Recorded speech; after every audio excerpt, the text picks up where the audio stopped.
So we've talked about substitution. It's time to talk about elimination. We've already highlighted a bit of it. Elimination uses a base, a substrate. You make a product that always has one more pi bond than what you started with, and there's a leaving group.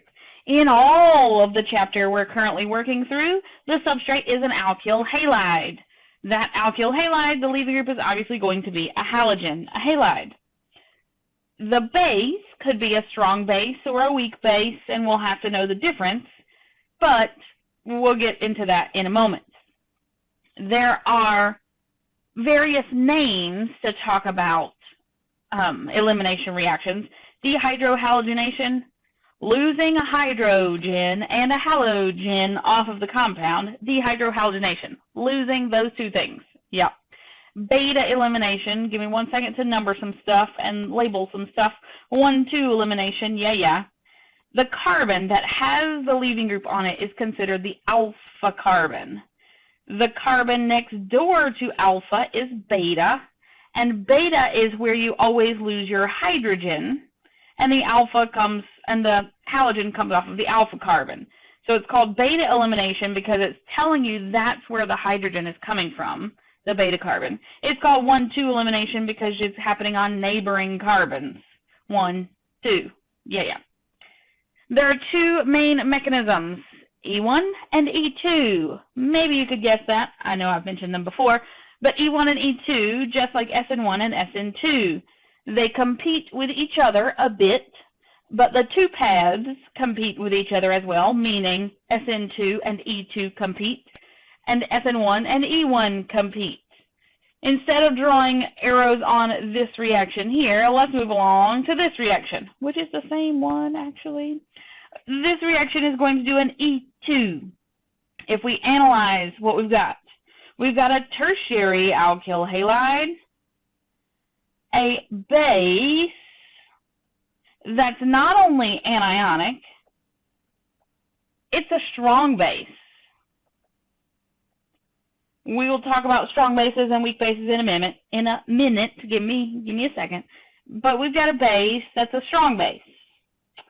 So the way an E2 mechanism works, the base plucks a hydrogen from the beta carbon simultaneously. You heard that word? Simultaneously, the carbon-hydrogen bond breaks to dump in electrons to make a new carbon-carbon pi bond, and all at the same time, leaving group leaves, busted off.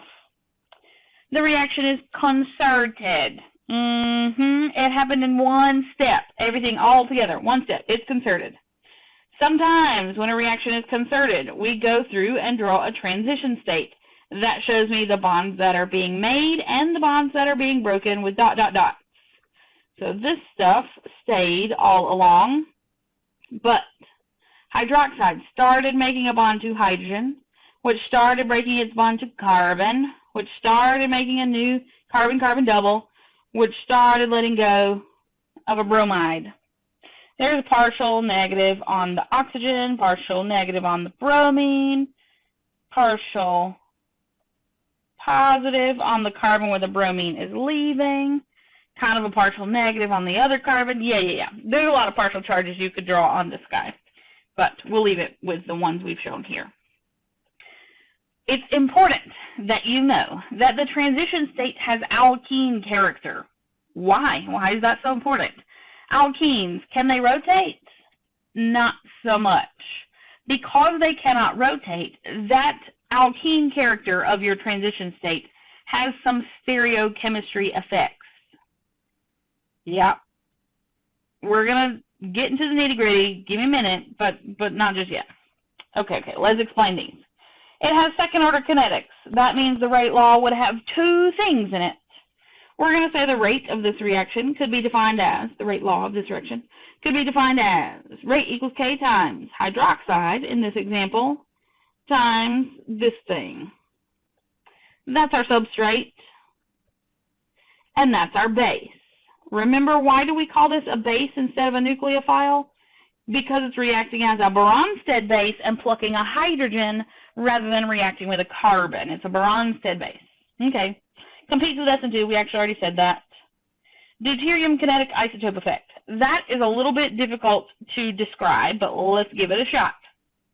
When a reaction, such as this one, breaks a bond, a hydrogen bond, not hydrogen bonding like H connected to NOF, a hydrogen bond like hydrogen connected to carbon right here. When that reaction breaks a hydrogen-carbon bond, that reaction is said to experience a deuterium kinetic isotope effect. What? That's still Greek. Help me, please. Deuterium is hydrogen, but heavier. So when you're losing a deuterium in the reaction slows down. So if that green highlighted hydrogen were a deuterium, this reaction would be slower than if that green highlighted hydrogen were hydrogen. So with deuterium it's slower, with hydrogen it's faster for an E2 mechanism.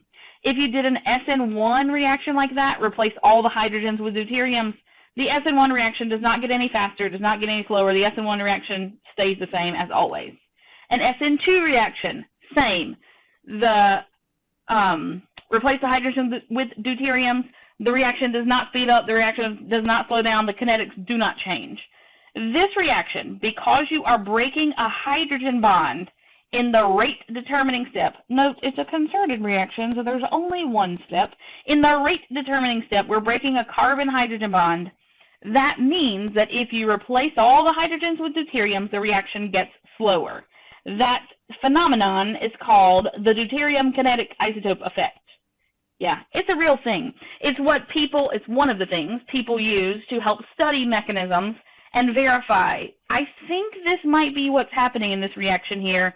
Let me run some experiments, and replacing all the hydrogens with deuteriums is one of the experiments that they run. Okay, enough of that. Let's talk regiochemistry. Remember last unit, regiochemistry brought in our friend Markovnikov. It's different this time, but regiochemistry is still a thing. This says alpha, beta, beta. Ooh, there are two different kinds of beta hydrogens. There's left beta and there's right beta. If I take a hydrogen from left beta in this example, I get this bottom product. If I take a hydrogen from the right beta, I get this top product. Looking at the ratios presented, the bottom product is more common. And who discovered that?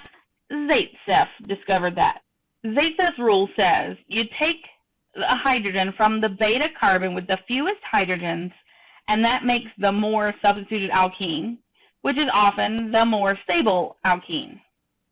Wait, what? You can rewind, but I think it's worth repeating.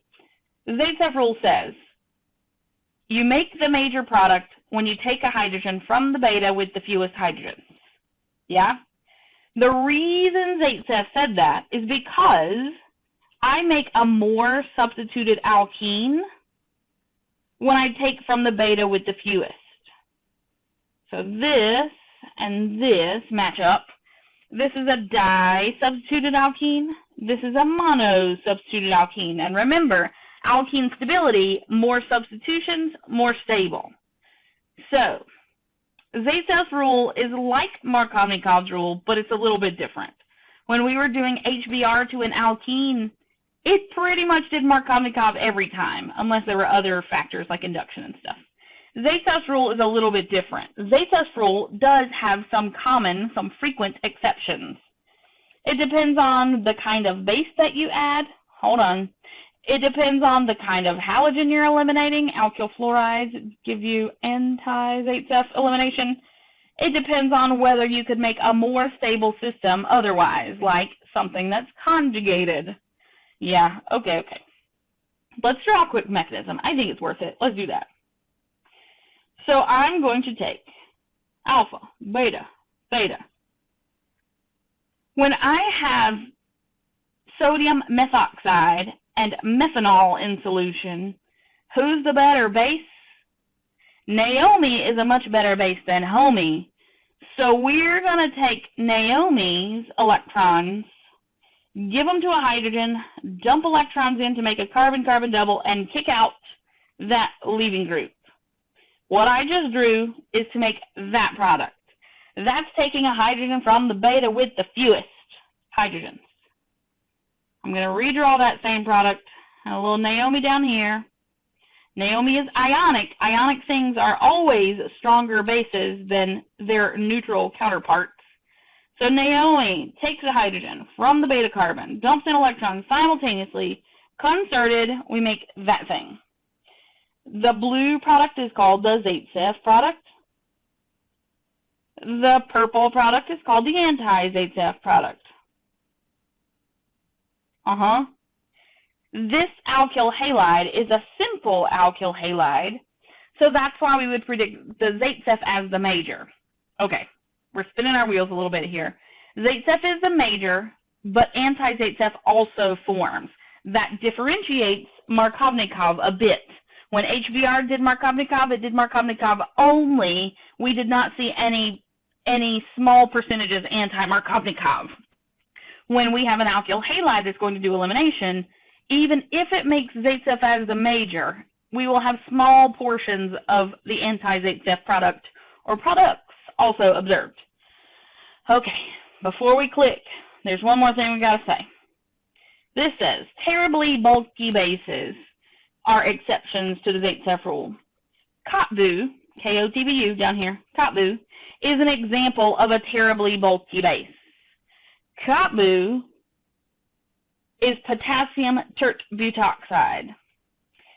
Kotbu theoretically has the same strengths as Naomi because Naomi is a conjugate base of an alcohol and Kotbu is a conjugate base of an alcohol. But all of this bulk helps make Kotbu a slightly stronger base, but also makes him very, very hindered. He's big, he's bulky, and because he's big and bulky, it's not so easy for him to squeeze into small spaces and pluck hydrogens from very crowded substituents, very crowded spaces. So, bulky bases, Kotbu is one of our favorite bulky bases. Bulky bases favor anti-Zaitsev elimination. We're going to make a rule. It's a false rule, but you'll forgive me, I think. We're going to make a rule that says bases as big as Kotbu make anti-Zaitsev as the only product. Is that truly legit? Probably not. But we're going to say Kotbu, big bulky bases, make anti-Zaitsev only.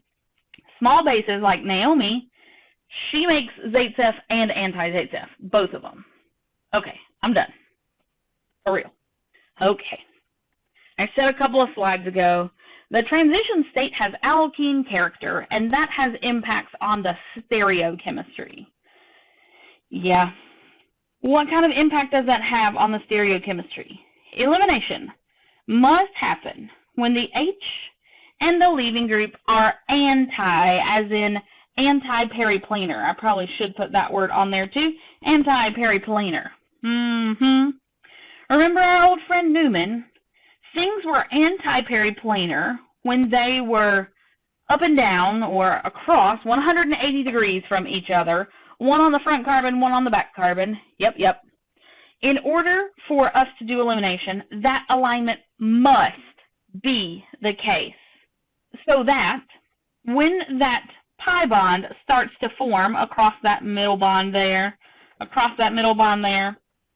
those little p orbitals, those incipient p orbitals, that's a fancy word, those incipient p orbitals are in direct alignment so that they can reshape themselves into our p orbitals that make our little pi bond. Yeah, we've neglected talking a lot about orbitals this time, but what happened was this orbital and this orbital, those are both sp3 orbitals, they have to be in direct alignment in the same plane in order to grow into this pi bond that happens up here. That's really the take-home message. Yeah. Anti-elimination is observed because the H and leaving group has to be anti-periplanar because of the p orbital stuff. Okay. Why does that matter? What do we care? Sometimes that means certain things about what kinds of products you get. Let's see what I mean. In this top example, we got Naomi, taking a hydrogen. What kind of hydrogen? A beta hydrogen. A left beta hydrogen or a right beta hydrogen? Well, both. But since this alpha carbon is asymmetric, we need to consider which hydrogen to take from the neighboring carbon. Zaitsev says take from the beta on the right. So if we do that, do I take the wedged hydrogen or the dashed hydrogen? Because the H in the leaving group has to be anti-periplanar, at this moment, in this conformation, that dashed hydrogen is the only one that is aligned anti-periplanar to my leaving group. So what that means is, when my pi bond starts to form, this methyl is pointed down-ish, that methyl is pointed up-ish, and they have to stay in that alignment, must stay in that alignment. This hydrogen is pointed kind of down-ish, so it stays down with that methyl. This wedged hydrogen is pointed up-ish, so it stays pointed the same direction as that other methyl. So out of that purple arrow stuff, I get the E isomer. Does that mean the E isomer is the only isomer that forms in this reaction? Why, heck no, that would just be too simple. What if I hold on to my leftmost carbon and I rotate my rightmost carbon? I rotate my rightmost carbon 180 degrees. I end up with my methyl this way, methyl right there, and my two hydrogens here and there. So what? What does that matter? If I do that kind of rotation, this hydrogen that's blue circled is now that hydrogen that's blue circled. And look, it is now it's not anti-periplanar because it's an eclipse conformation, but it's still anti. We could rotate it a little bit further to make it for real anti-periplanar. But I take that hydrogen, I dump in electrons, and I kick out that Br. Remember, E2 is what I'm drawing. What that results in is my two methyl groups that were pointed the same direction here, they get stuck and frozen, pointed the same direction because the transition state has alkene character. I make the Z isomer. So the purple gets made from taking a beta from the right, beta hydrogen from the right carbon. The blue gets made from taking a beta hydrogen from the right carbon. The green, the green gets made from taking a beta hydrogen from the rightmost carbon. Yeah, we could draw stereochemistry on this one over here, but it's not going to result in E or Z products. It's going to result in the same dang thing no matter which one you take. I drew it in an eclipsed conformation, but we'll go ahead and take that dashed hydrogen anyway. It's E2 that I'm drawing. E2. I get that out of it. It's not E. It's not Z. There are two hydrogens on one side. Yeah, that's the product. So this top reaction really actually forms three products. The first two are both Zaitsev products. This one is an anti-Zaitsev product. I tried to make it highlighter so that it was visible and different from the Z down here, but not so much. This says Zait. This purple and blue, both Zaitsev. Yeah. Green, also Zaitsev. Okay. In this bottom example, how are things different? Well, I need to look at my thing. Before I really do all this, I should also say, I've got a secondary alkyl halide. I've forgotten to do all this. This thing that I'm reacting with, this Naomi, is anionic, but she's a strong base. So that's going to lead me to E2. We'll talk about the details momentarily. We're getting so close to talking details of competition, but Naomi says, I'm going to take a hydrogen from the beta carbon, left beta or right beta. Well, she's going to take one from both, in fact, but she's going to do E2. It needs to be anti-periplanar. Is this hydrogen anti-periplanar to that Br? Yeah. Zaitsev says take that hydrogen dump in electrons, kick out the Br, and I make this product. This product where I also have methyl pointed up and this methyl also pointed up. There. Mandatory there. Is this an E isomer or a Z isomer? It's an E isomer. Does this reaction ever create this Z isomer? Never, ever, ever, ever. Because this carbon is asymmetric and that carbon is asymmetric. The two neighboring carbons is what I'm trying to point to with a missing laser. Those two neighboring carbons are both asymmetric, and there's no way you can ever rotate and this green circled hydrogen be anti-periplanar to the Br. That would lead to the Z product. Whew, that's a lot. That's a bit confusing. I'm also going to get an anti-ZF product, and without drawing the curved arrows, I'm going to draw it over here. The anti-ZF product I took from this terminal beta over here, left beta, made me an alkene there. It's not E, it's not Z, it's neither. This was a wedged methyl in the beginning anyway. It stays a wedged methyl. Leave it alone. So in the top product, the top reaction, I get three products, both E and Z, and an anti-ZF. In the bottom reaction, I get two products, E only from the ZF elimination, and the purple, which is anti-ZF. Really? I'm almost done. One more thing before we move on. In the top reaction, we would probably say this purple is our overall major product. Why would we say that? Because ZF should definitely be major, and trans is more stable than cis in general. So I would guess that that purple is my major product overall. I would guess that this green is my major product overall in the bottom reaction because it's the ZF product. The green in the bottom is a tri-substituted alkene, while the purple is a mono-substituted alkene. ZF says make the more substituted alkene. That's what he says. All right, I'm done. So you think you've got it. You think you understand. So I present you a new example for your viewing pleasure. Predicted products obtained from the E2 elimination of these things. 1 bromo, 1 phenyl, 2 methyl butane. Here's my butane. I'll put a bromo and a phenyl on carbon 1 and a methyl on carbon 2. Both of these are the same constitutional isomer, but they are different stereoisomers. So I think I'm going to make you vote. What kind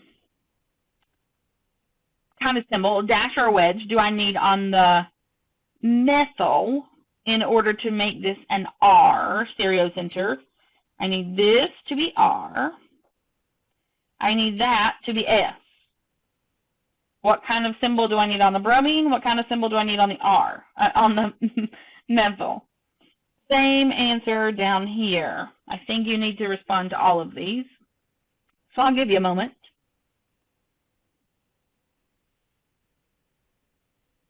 In order to be S, the bromine must be dashed. In order to be R, the methyl must be dashed. In order to be S, the bromine must be dashed. In order to be S, the methyl must be wedged. Okay. Now that we're on the same page with what we're doing, sodium methoxide is being added to both of these.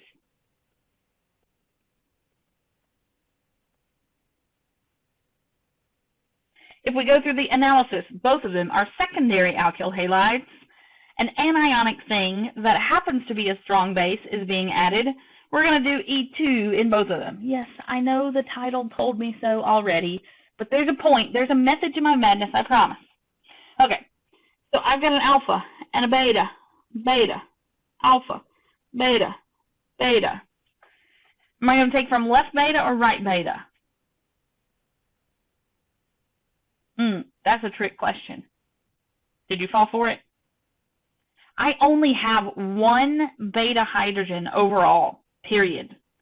Right beta has 0 hydrogens. Remember that circle in the middle really means there are pi bonds all around the place. That right beta really has 0 hydrogens. Left beta has 1 hydrogen. So this only has one option of what product to make. Where is that 1 hydrogen? That 1 hydrogen is wedged. Is that anti-periplanar to my BR as is? Yep. Base takes a hydrogen from the beta carbon, dumps in electrons to make a new pi bond, kicks out my BR, I make a new alkene. In my reactant, when this H and Br were anti-periplanar, my methyl was pointed down and so was my phenyl. So in my product, my methyl is pointed down and so is my phenyl. Methyl and phenyl must be pointed the same direction. My ethyl is pointed up, and there's a hydrogen that's wedged right here that's also pointed up. So I got me a little ethyl and a little hydrogen. The hydrogen's not required, but yeah, it's there. Is this an E product or a Z product? It's an E product. Alrighty, I think I get it. Well, let's look at another one. Left beta, right beta. Obviously, right beta doesn't have any hydrogens. Left beta is the only one that has a hydrogen. If I try to take that hydrogen, the problem is, that hydrogen is not anti-periplanar to my BR. So I cannot take it from its current perspective. I have to do a little rotation to force that hydrogen to be anti-periplanar to my leaving group. I'm going to leave my BR side alone. Looks like this. I'm going to flip my other side, my left side, 180 degrees. That's going to take my ethyl from up in the plane to down in the plane. That's going to take from my methyl from down coming toward me to up going away, and my hydrogen down going away to up coming toward me.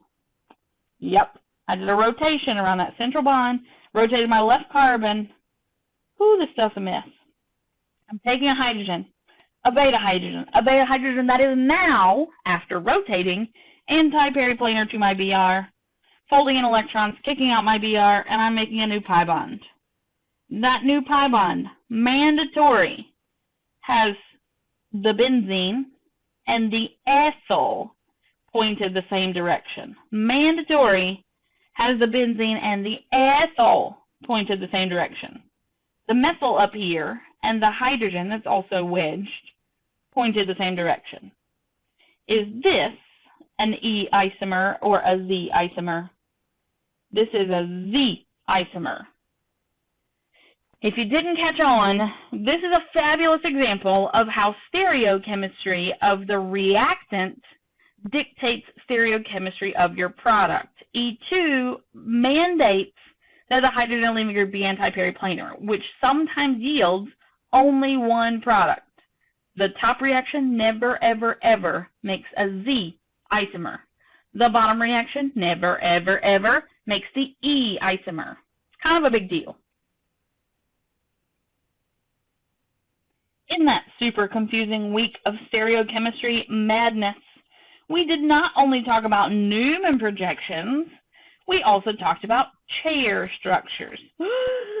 Yeah, we talked about chair structures. What if I tried to add Naomi to these things? Yes, I just wrote Omi, I know.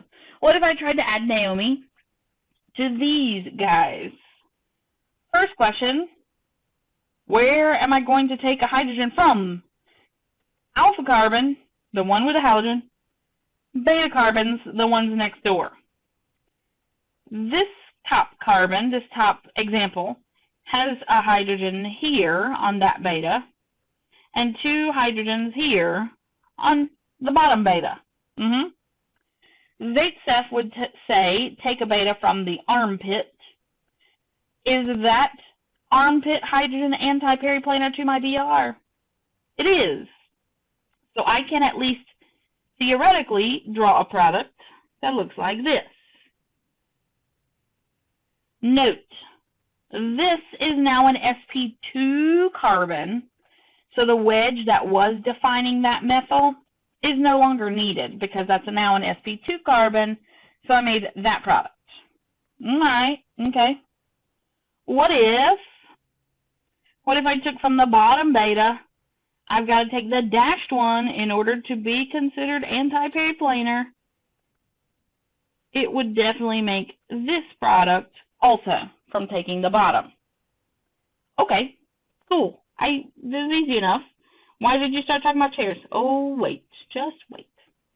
This one, Zaitsev says, take that hydrogen. And I say, you can't do that. That hydrogen's not anti-periplanar. And we're tied into a ring structure, so rotation cannot happen. We can do a chair flip kind of thing, but rotation cannot happen. So that blue hydrogen that's in the armpit can never be flipped to become anti-periplanar. It's just not possible.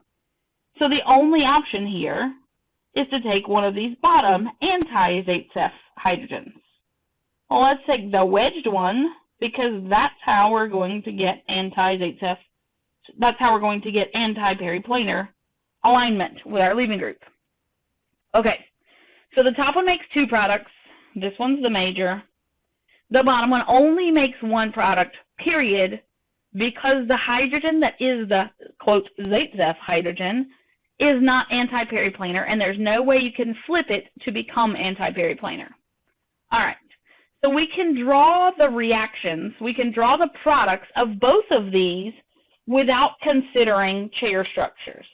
But if you're asked the question, which one eliminates faster, if you're trying to compare kinetics of these two reactions, you need to draw chair structures. Oh, yeah.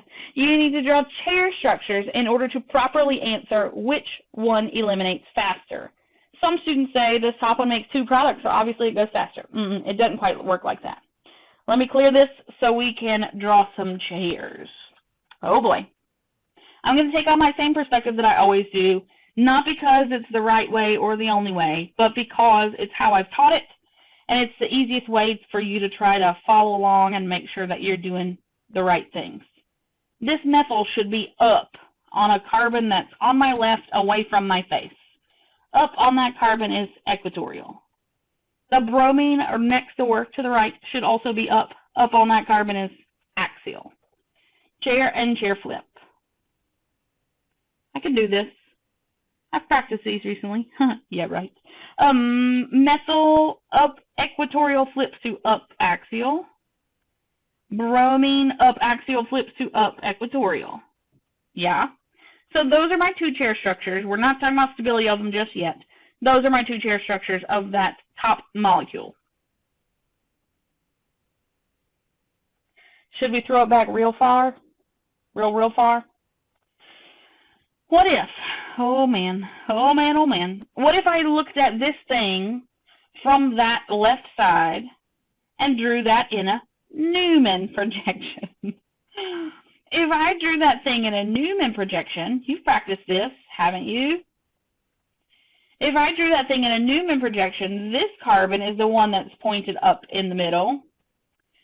Carbon on the left that's got the big dot, that's this carbon.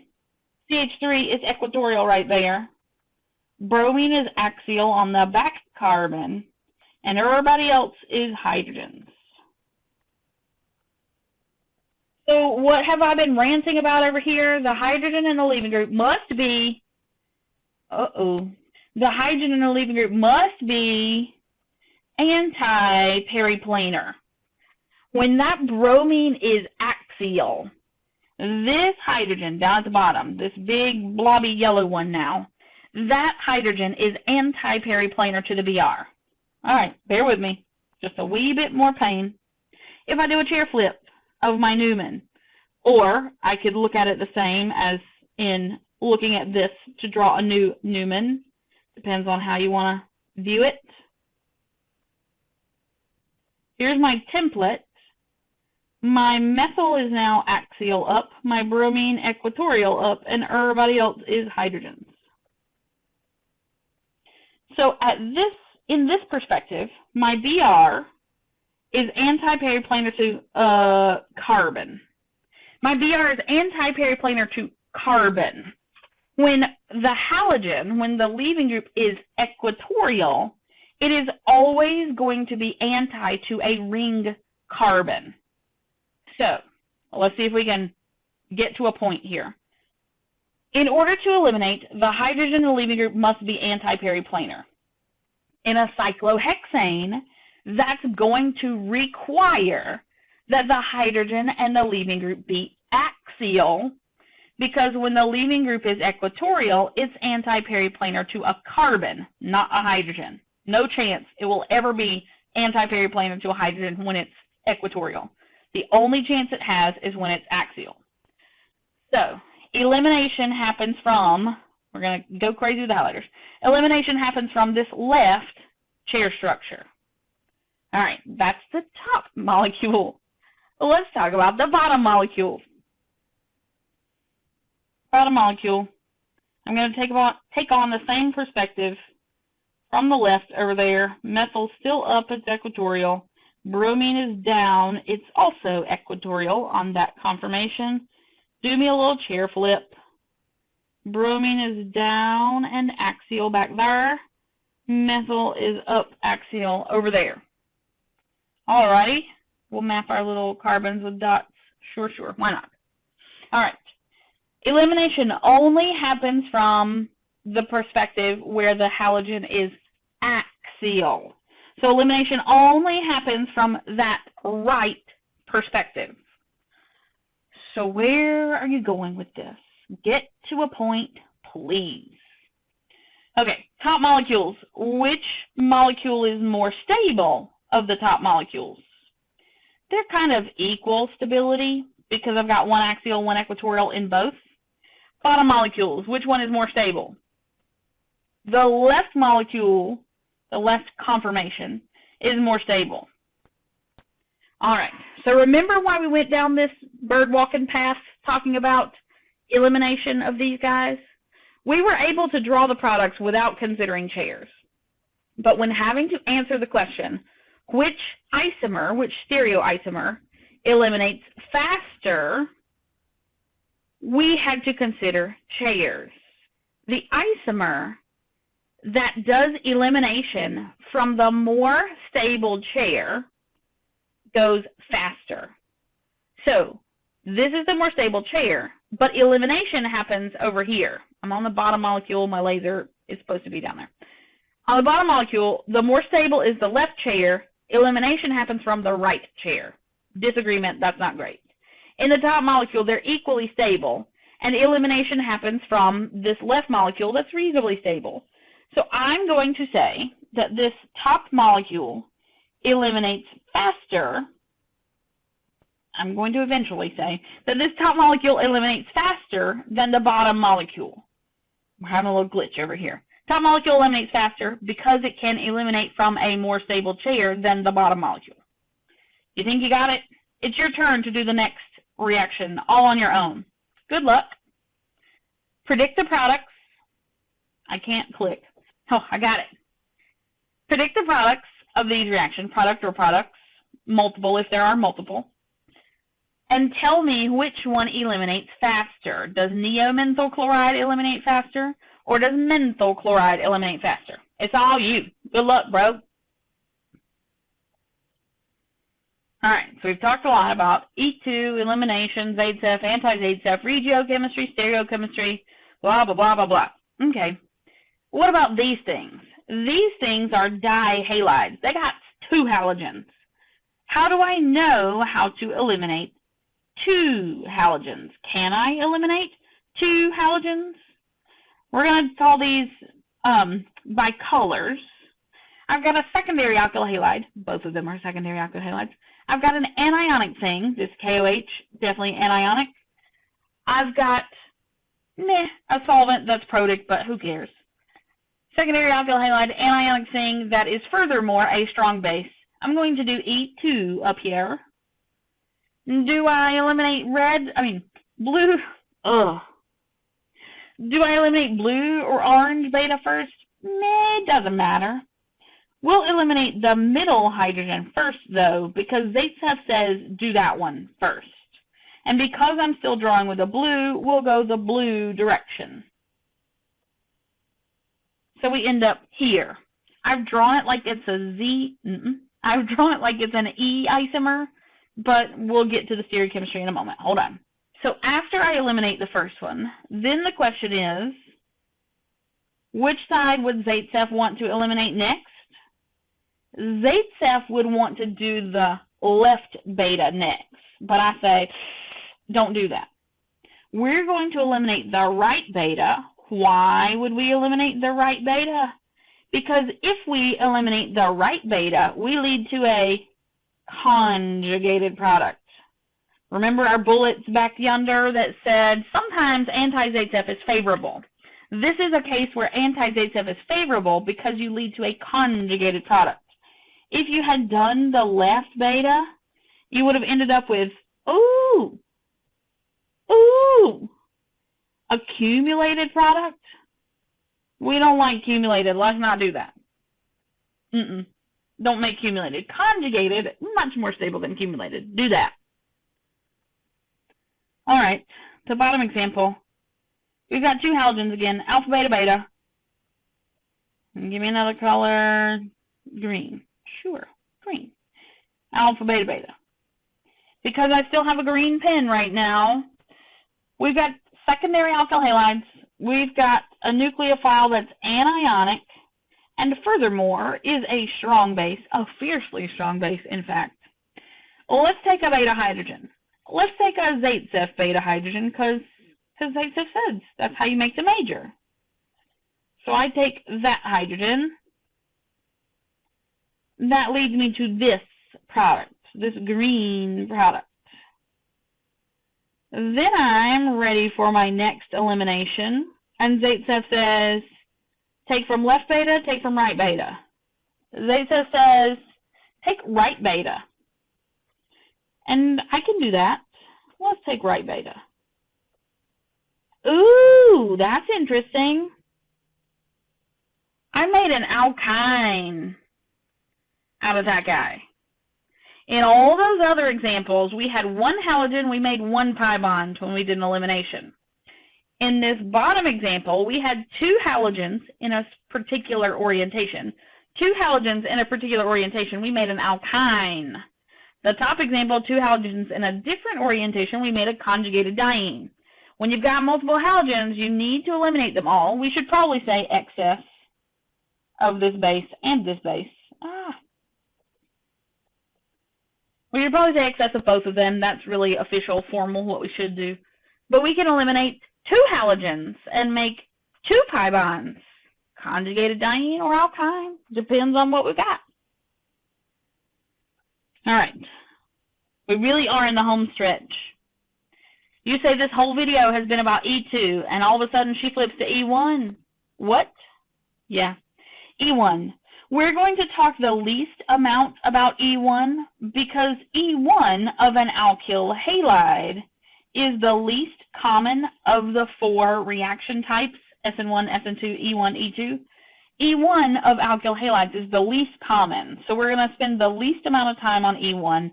So I'm going to squeeze it at the end of this video, even though you're tired of watching. You're welcome. So I've got a diva. Diva leaves and leaves behind a carbocation. That's a tertiary alkyl halide, pretty reasonable carbocation.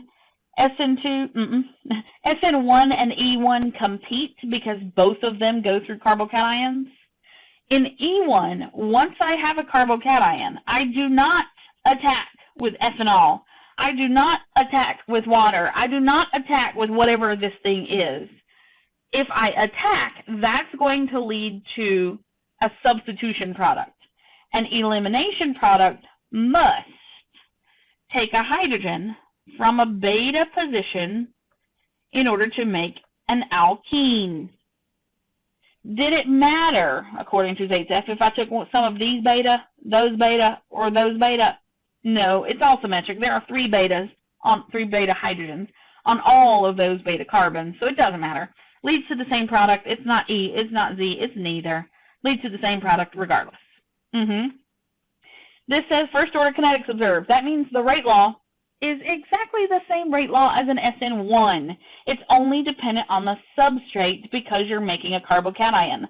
The rate determining step is the first step because any reaction that involves carbocations, formation of the carbocation is the rate determining step. Because it involves carbocations. Sometimes you see rearrangements. Because it goes through a carbocation, you don't have to have the H and the leaving group anti-periplanar. The leaving group is already gone. She been done gone. When that bromine leaves, there's no further stereochemistry on this carbocation to require that the H and the leaving group be anti-periplanar. We don't care. So it does not mean that you will get E only or Z only sometimes. It means you'll get both. This reaction does not experience a kinetic isotope effect, no deuterium isotope effects.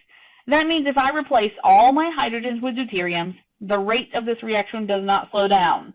Why does it not slow down? See bullet point number 1. It's a first order reaction. You are not breaking a hydrogen-carbon bond in the rate determining step. All right. This says beware, carbocations are involved. How would we draw this? We'll analyze. It's a secondary alkyl halide. It's a neutral nucleophile, which might lead me to say SN1, but I'm talking about E1 still right now. It's a neutral nucleophile. We're going to make a carbocation, but I'm going to draw just the E1 part of the mechanism right now. So, D believes and leaves behind a carbocation. That carbocation, we can label our alphas and our betas, alpha, beta, beta. If I take from the left beta, water, take the hydrogen. From the left beta, dumps in electrons, we get this alkene. If I take from the right beta, it's not usually allowed to draw so many arrows on one reactive intermediate, but I'm ready to be done. If I take from the right beta, I end up with that product. But wait, there's more. Beware, carbocations are involved. So when I look at that carbocation, instead of doing an elimination, that hydride could hop next door. And if that hydride hops next door, we end up with this orange carbocation. Oh my! That orange carbocation has alpha, beta, beta, beta. 3 beta hydrogens itself. Those 3 beta hydrogens. This carbon would be my Zaitsev carbon. There are 2 hydrogens sprouted off right there. This carbon has 3 beta hydrogens. This carbon is identical, has 3 beta hydrogens.